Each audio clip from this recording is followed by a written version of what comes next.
Yes, good afternoon, Bombo JB. Nice to be back again here. Oh, Sinasamantala ko itong magandang opportunity ko na yung mm, magbigay ng magagandang mga health education para sa mm. public service natin. Yes Kahit ito po. nga, tuwan-tuwa ako dito sa mga topics natin na natuturuan natin ng mga nakikinig. Mm. Yes po, Dok, maraming salamat din po dahil, pinaunlakan niyo po muli ang aming, itong invitation sa ating interview 'no. At para maliwanagan natin itong mga kabombo patungkol naman sa usapin natin ngayon itong malnutrition dahil 'no, Doc Len, itong buwan ng, Hulyo ating ipinagdidiwang itong Nutrition Month and, hindi pa rin nawawala sa kaso ng ating bansa ang pagkakaroon ng, malnutrition. And siyempre 'no, Doc Len, dahil, patungkol naman din sa health itong ating pag-uusapan na ating mga kabombo din is napapaisip din kung ano nga ba itong mga maaring mangyari sa isang tao kapag, nasobrahan or itong, malnutrition na 'to. Kung ano nga ba yung mangyari sa kanilang pangatawan or kung meron nga bang mga sakit na puwedeng makuha dahil or dulot nitong, malnutrition. Pero first of all po 'no, Doc Len, ano po ba itong, malnutrition in terms po sa ano, sa medical terminologies po? Well, ang Mm, malnutrition actually, kung yan ang tawag nila, imbalance between yung nutritional demands ng mm, body um, para mag-function na properly. Kasi, siyempre, yung katawan natin, marami siyang trabaho, marami siyang mm, function, maraming ginagawa. Minuminuto, oras-oras, yung pag-iisip, pagtatrabaho, paglalakad, yun on. Marami naman ang kailangan ng mga nutrition para magawa lahat yun. So, yes po. yung imbalance na yan, it's usually an undernutrition or actually overnutrition. So yung term na malnutrition, pwede natin i-imply na pwede kang undernourished at pwede Mm, ka naman overnourished, okay? So ito yung malnutrition can actually lead to yung lack of yung calories eh. Ang mm, calories yan yung energy ng tao para maka-function siya. Para bang yung kung sa cellphone nalolobat ang tao. Ganun yan, nalolobat ang cellphone. Pag ang tao walang calories, nalolobat din. Okay? So yung overweight could be actually a form of yung overweight is a form of malnourishment eh. Ang kilala natin yung overweight sometimes as yung extreme overweight na mm, obesity. Okay? Yung obesity can actually be a presentation or manifestation ng ang tawag yung undernourishment eh. yes po. Yes po, Doc. And yun din po, Doc, 'no, ngayon din, madalas kasi ating napapakinggan kapag sinasabing malnutrition, ang isang tao ay sobrang payat, sobrang liit. Pero ngayon po, Doc, nung nabanggit niyo rin na parang bago na rin, sa pandinig din ng ating ibang mga kabombo na ang malnutrition din pala ay kabilang din itong pagiging overweight ng isang tao. Bakit po din po na napasama din po sa malnutrition ang pagiging overweight po ng, isang, tao? Okay. Well, ang overweight is actually yung a reflection o Mm, manifestation o yung resulta ng yung sobra sa isang nutriente. mm, Katulad ng yung sobrang intake ng carbohydrate usually at saka yung mga pagkain ng mataba, pagkain ng matamis. Kasi yung mga sobrang-sobrang pagkain, pag nakakain ng tao, hindi nagagamit, mm, na-store yan sa katawan. It's stored in the form of fat. So sobra-sobrang fat, so nagiging obese ang tao. So mm, yung obesity, mataba nga siya, pero kulang-kulang sa ibang klaseng nutrients eh. Okay? So it's a manifestation or yung sign or symbol ng a form of malnutrition. Okay? Dapat mm, natin tandaan na sabihin ko sa mga tao, dalawang klaseng yung nutrients ng nakakain ng tao. Sa mga daily meals, meron tayong macronutrients at mm, meron tayong micronutrients. Yung macronutrients, kilala natin yung protein, mm, carbohydrate, and fats. Okay? So araw-araw kinakain natin yon na hindi naman natin masyado naiisip. Meron din yung micronutrients eh. Yung mm, micronutrients naman, yan yung mga vitamins and minerals na hindi rin natin na masyadong inintindi pero araw-araw yan ang nakukonsume natin. kung isang klaseng pagkain lang ang kinakain natin, halimbawa yung puro rice ang laman ng plato mo at wala kang protein, wala kang fat, yung micronutrients na nakokonsumo, kung ano man lang doon sa mga rice. At yan ang kulang-kulang. So kulang yung nutrients mo, kahit anong kulang, nagiging malnourished ka. Yes po, Dok. Kaya importante nga po talaga, no, itong pagkakaroon ng balanced diet. And Correct. ito rin po nabanggit nyo, ay ito rin nagbe-break sa mga kaisipan ng mga tao na hindi porket mataba ay malusog na. Dahil kapag hindi naman balance yung kanilang kinakain, kahit mataba man sila, pero lapitin pa rin sila ng sakit dahil nga, ay nga po, ang kanilang mga kinakain na iisa lamang, pero hindi naman nakukuha ng kanilang katawan itong mga tamang protein o tamang mga mineral, protina at bitamina na kinakailangan ng kanilang katawan. And tungkol nga dito, no, Doc Len, ano po mangyayari sa katawan ng tao kapag itong malnutrition po is hindi po naagapan kaagad? Okay, well, meron akong gusto i-clarify na isa pa, Yes po. yung mga sakit ng tao, di ba? Yes po. Parang dalawang klaseng sakit ng tao yung communicable disease at saka yung non-communicable. Yung communicable naman yung disease, yung lagi yung mga COVID, virus, bacteria, nahahawa yan sa parang kapwa-tao. Ganun yun, okay? So itong malnutrition ito is a form of non-communicable disease. Ang non-communicable, ibig sabihin yan, hindi mo naman mahahawaan yun, hindi nakakahawa yun. Galing sa sariling lifestyle yun. Yung lifestyle ng tao na may pagkukulang sa kanyang nutrition, nagdi-develop ang disease. Okay? Yes po. So kung kulang yung pagkain mo, kulang ang nutrition mo, merong kulang na nutrient, whether it be the macronutrient or the micronutrient. Okay?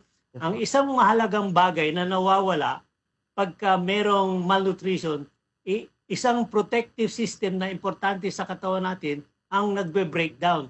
Yan ang immune system. Kung ang tao mahinang kumain o hindi kompleto sa lahat ng klaseng nutrients, ang unang natatamaan dyan is yung immune system. Kung mahina ang immune system, dyan pumapasok yung mga sakit, kung ano-anong klaseng sakit. Okay? Yung mga kilos, mabagal, yung mga sugat, matagal bago gumaling, yung activity humihina, tapos yung lahat ng function ng body, parang merong affected eh. So yan ang nangyayari dyan. So affected, kung malnutrition, affected ang physical development, affected ang mental development, at affected ang cognitive development. So parang yung isang malnourished tao na using mga bata na hindi nakakain ng tao ng tama, mahina sila, antukin sila, pag sa eskwela, mahiran din maka-absorb at mahirap turuan. Yan ang mga nagiging effects ng malnourishment. Yes po, Doc.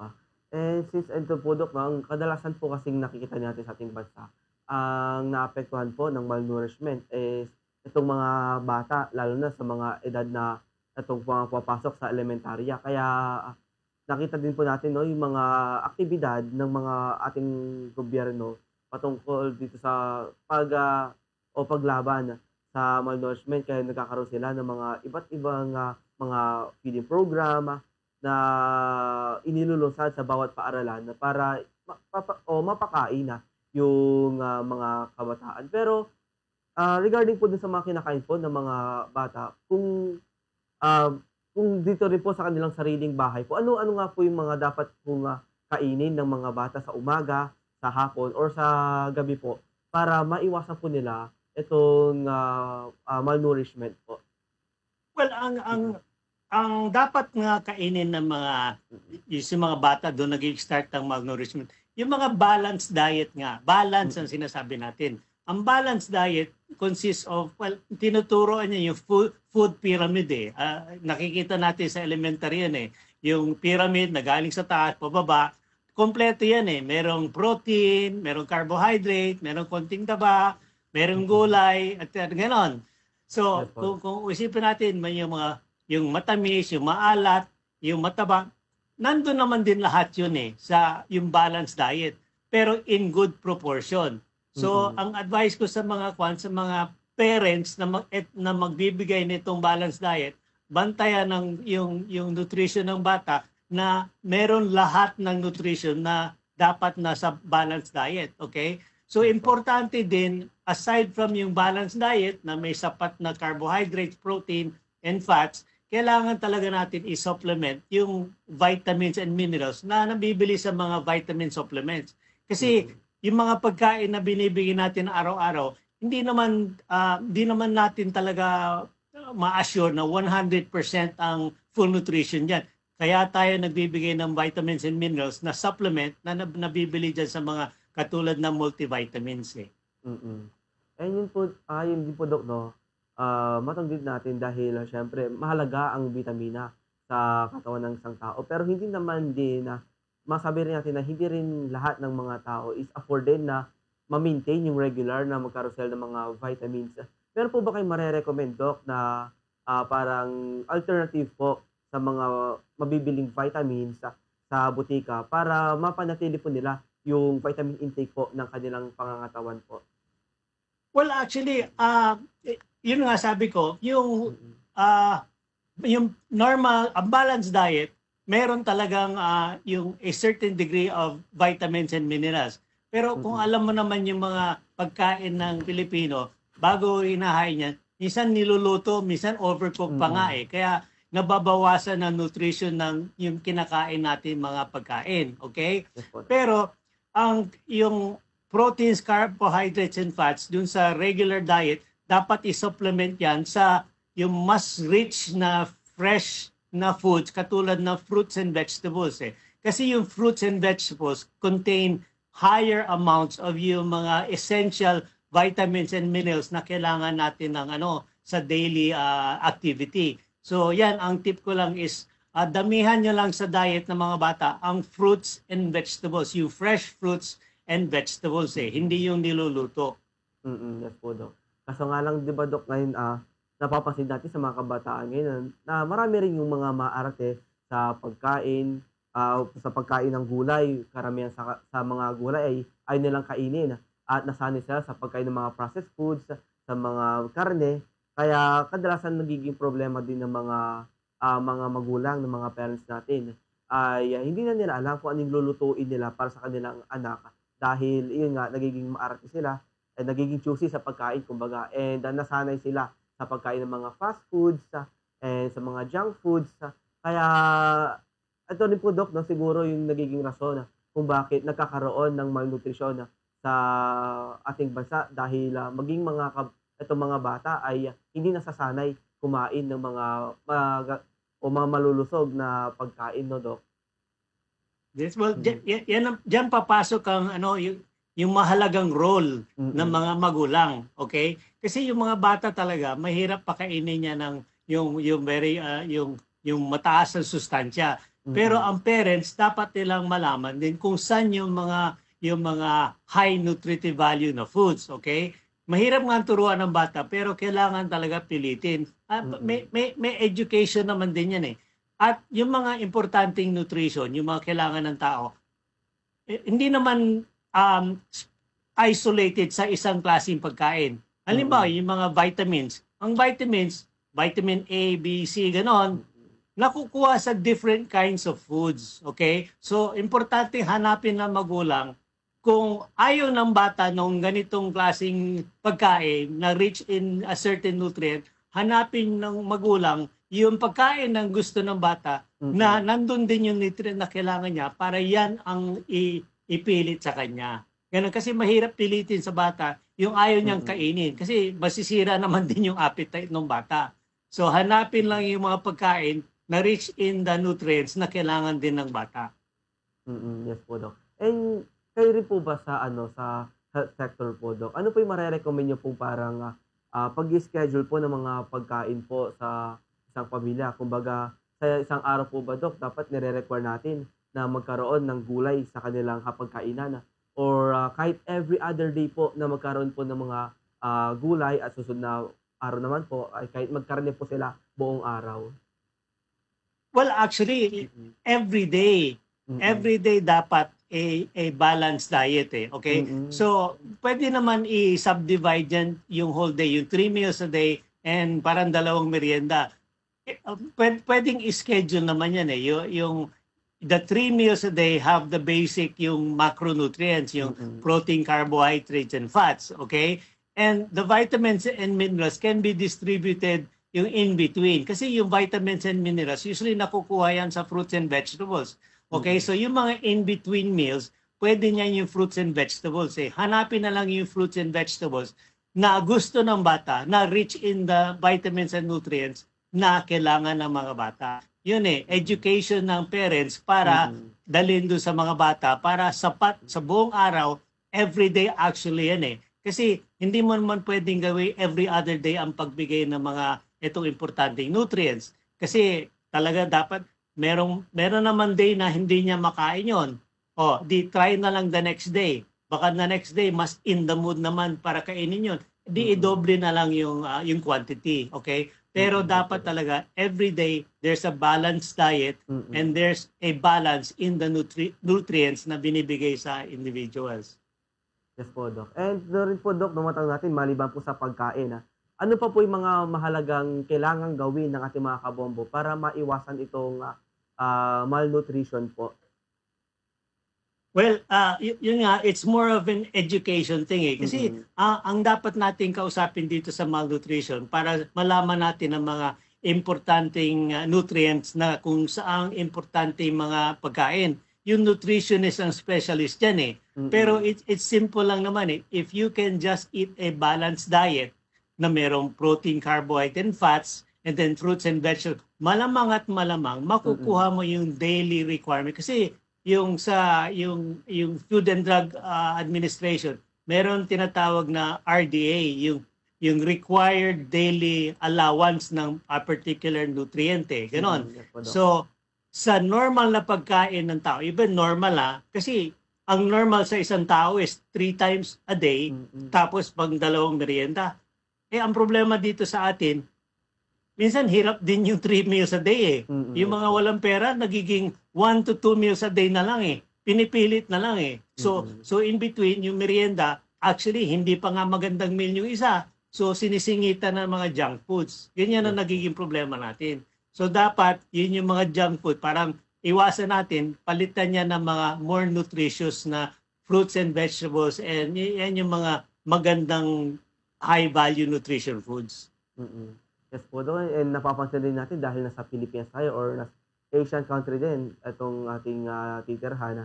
Parang napapansin din natin kung bakit hindi pa nagiging balancing pagkain natin dahil nakasanay na po natin yung araw-araw ay kumain ng rice kaya napapasobra po itong carbohydrates na natitake ng ating katawan. Pero parang hindi rin naman natin ito maiwasan dahil ang araw-araw na pagre-rice, parang ito na yung bumubuo ng ating meals every day. At kapag wala naman ito, parang feeling natin hindi kumpleto yung ating kinakain araw-araw. Dahil sapagkat ay nga, Doc, na nakasanay ng ating kultura yung pagkain ng rice po. Tama. Well, yung nasabi mo kanina, yung rice, di ba? Ang Filipino diet is more of rice, di ba? Yes, pero hindi natin dapat talaga totally eliminate ang rice. Kasi katulad ng sinabi ko kanina, kailangan balance.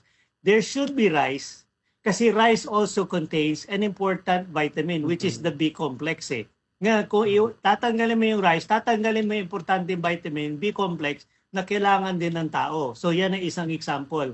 Huwag mo alisin ang rice, bawasan mo na lang. Ganon. Kaya kung sanay ka sa yung isang bilao na rice every meal, gawin mo na lang 1 cup na lang every meal para mapalitan mo ng mas nutrition sa ibang klaseng pagkain.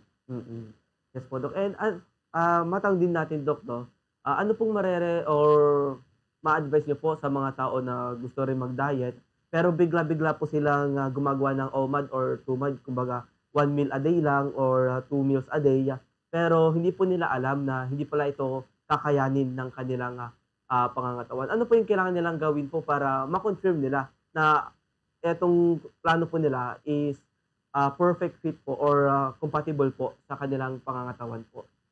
Well, ako, maraming controversy dyan sa mga iba-ibang klaseng meal. Meron mga intermittent fasting, meron mga yung keto diet, yung gano'n yan maraming Actually, nakikita ko nanggagaling din yan sa mga, minsan mga, yung marites din ng mga tao. Sasabihin, ako ginagawa ko ito, tinan mo yung katawan ko. Pero hindi naman yan 100% truth eh. Kasi yun, narinig niya rin, so ginagawa niya. Pero there's no actual proof na it's effective dun sa kanya at saka ibang mga kaibigan niya.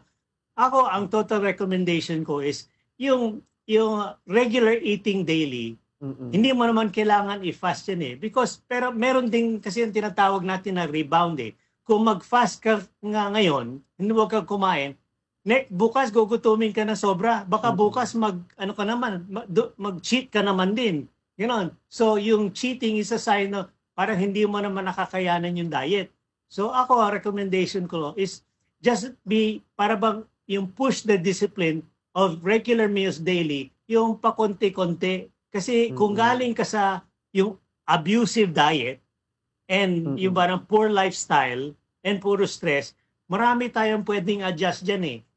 Normalize mo yung diet mo, dagdagan mo yung exercise mo, at bawasan mo yung stress. Yan ang formula ko sa mga ganitong malnutrition and mga sakit eh. Kung sumunod lang ang tao dyan sa tatlong importanteng advice ko, balanced diet, more exercise, and less stress, parang magic yan eh. Bigla na nang gagaling ang buhay, health, and lifestyle ng tao. Yes po, Doc. And huling katanungan na din po, Doc, no? Kung meron pa po kayong nais idagdag sa ating usapin po, go ahead lang po. Well, ito nga, it's a magandang topic nga itong malnutrition. Isang kailangan talaga dapat natin yung sa mga tao, you frequently remind ng tao na malnutrition is also parang mother of all diseases din eh. Kasi when you're malnourished, you're giving an opportunity for disease to start.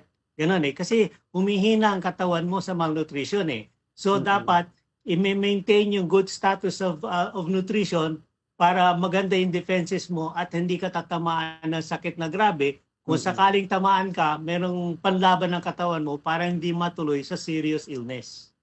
Yan po, Doc. Maraming salamat po ulit sa inyong binigyan ng oras para maliwanagan po tayo dito sa ating usapin natin na malnutrition po. Happy Sunday po ulit po, Doc, and good afternoon po.